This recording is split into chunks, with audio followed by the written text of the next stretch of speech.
In autumn 2020, two MGSAs were sitting in a suburban garage in Hull.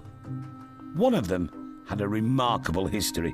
So this is the side of the car. You can see here, there's the branch and the tree growing through it. I think if you would touch that bodywork as it is now, it would just crumble in your fingers. It is that corroded. The saviour of the car was Sarah Wong's dad, David Hatton. He was like he'd won the lottery. He wanted to show everybody what he'd got.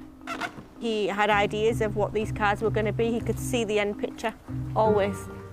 David passed away before he could finish the restoration of this MGSA and the second one he was working on.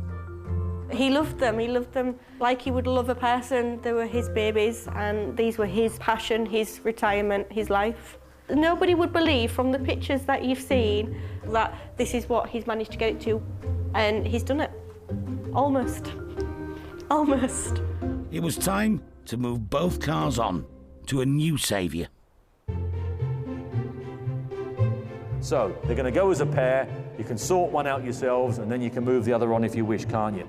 The guide price was $20,000, but the hammer went down at considerably less. 12,000, Jack's phone at 12,000. Derek helped negotiate the sale price up to $14,000, but they were still one of the best renovation investments he'd seen for a long while. Them two cars looking nice at 40 grand a piece. That leaves you £65,000 leeway on those two cars. 3 months after the sale, new owner John Arkley from Hartlepool had already made good progress. Done the engine, it's not quite ready to run yet. That's the dash. I didn't veneer it, the veneer was okay on it. All I did was rub it down and lacquer it. There wasn't much on the television, so I thought I'll do my dashboard on Christmas Day. Now, just 8 months later, John has invited Sarah and her mum Vanda to see one of the MGSAs, finished in honour of David. Oh, wow. I love the colour. It's magical.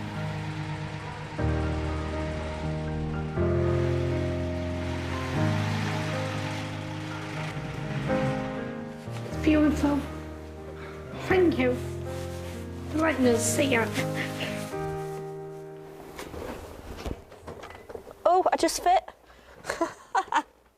It's bigger than my car steering wheel. And looking out down the bonnet, it's just so smooth and shiny. Although I seem upset, I'm not. I'm just proud of what's been done. John's done an amazing job. He really has. It's just, this unit was sat in the living room of my mum's house for years. To see it actually on the car, where it should be, it's just a miracle. It's a miracle. Although he's gone, I don't feel like he has gone. I still feel like he's part of this car. My dad had all these dreams. They were going to be our wedding cars, and he was going to drive away at the weekends in the sunset with my mum, and it was going to be very romantic and magical, and he never got to do that, but I can see that John could do that. He could take his wife out with a little dog in the back seat, and the cars are going to be loved, and they're going to continue to be loved, and my dad's legacy carries on.